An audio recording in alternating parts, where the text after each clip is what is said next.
And just like that, the frost came.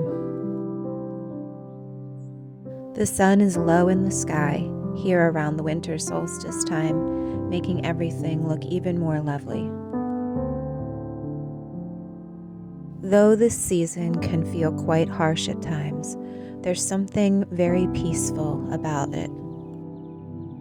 From this point moving forward, the light will continue to grow each and every day, and I feel invigorated to get back into the garden and look ahead to the next growing season.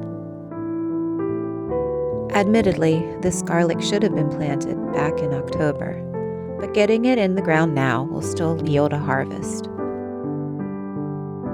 It should be ready to pull around about June or July. And I think there's something quite poetic about planting something at winter solstice, looking forward to the time when it will be harvested around the summer solstice.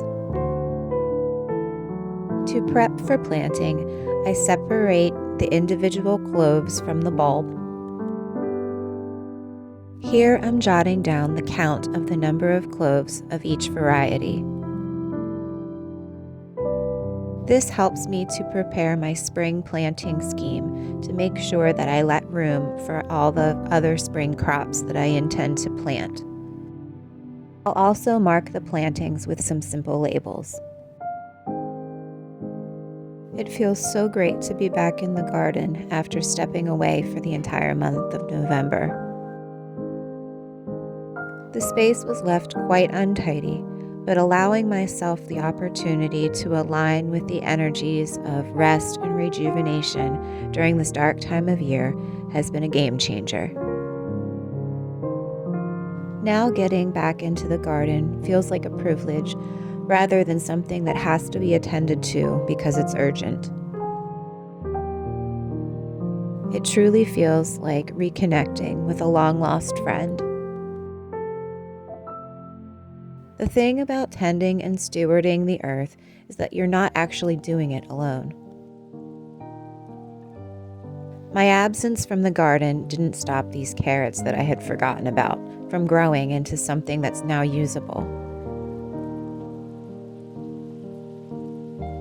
As I walk this path of being a gardener, each year I'm even more convinced that we are just co-creators to something much bigger than ourselves. There is no perfect garden plan or foolproof growing method. Late frosts happen. It rains too much or too little. Or foreign pests descend like spotted lanternflies and familiar foes like groundhogs. There is incredible comfort that comes from acknowledging that things are never going to be perfect. But we can still plant the garlic in December anyway. And when we do, it's quite literally out of our hands and rests in a world of mycelium and microorganisms that scientists don't even fully understand. In my opinion, it's pure magic. So on these days, as the sun appears to stand still in the sky, I'll make my plans and execute them with as much intentionality as possible. Here, I'm marking the spots where broad bean plants will eventually go with rocks. That way, I can plant my garlic cloves in between them so that those companions can thrive together once spring comes. In northern growing regions like mine, hard-neck garlic varieties tend to do better. This year, I've chosen two of these, Music and Chestnut Red, both known for their long storage capabilities. I have to say that I'm also smitten with the romantic notion of braiding garlic, so I've also chosen an Inchulum Red soft neck variety. Finally, chicken wire for squirrel deterrent.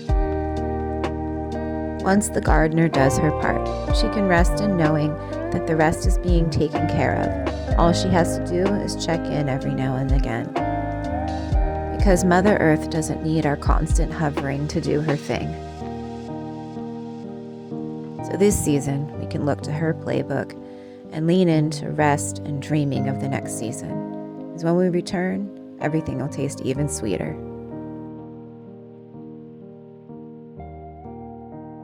Even in her rather disheveled dormancy, she's quite stunning, isn't she?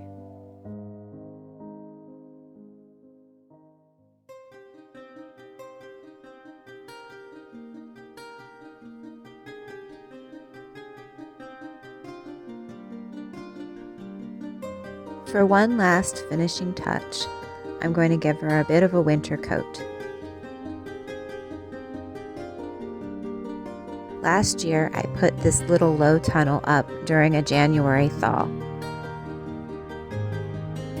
Though its benefits weren't immediately apparent, it did offer just enough protection to get the earliest start I've ever had on early spring crops like spinach, lettuces, and other greens, as well as some onions and root vegetables. First things first, time to remove the pole bean playhouse from the summer garden. You'll notice I lay a board across the raised bed so that I can work without compacting the soil. Now that the space is clear, I can start putting together the framework of the low tunnel. This setup is nothing spectacular or fancy, but it's a great option for limited storage space and a small garden.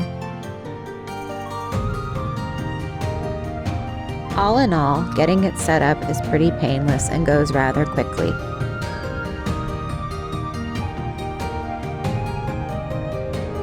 In the background, you can see where I marked my garlic plantings with some strips of scrap wood.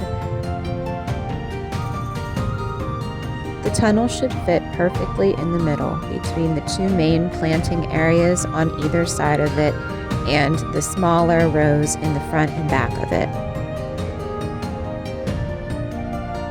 I kept the garlic outside of the covered area so that it didn't sprout prematurely. I don't know, maybe next year I'll experiment with putting some inside the tunnel just to see what happens. We still have plenty of garlic from this past year's harvest in storage, so there really isn't a rush to get any going any sooner. I'd rather use this space for greens, as that is something we are not eating fresh right now. There are also 2 straggling cabbage plants in the garden that never fully matured, so I'm moving them in under the tunnel and giving them some water. Maybe something will come of them if they have some help.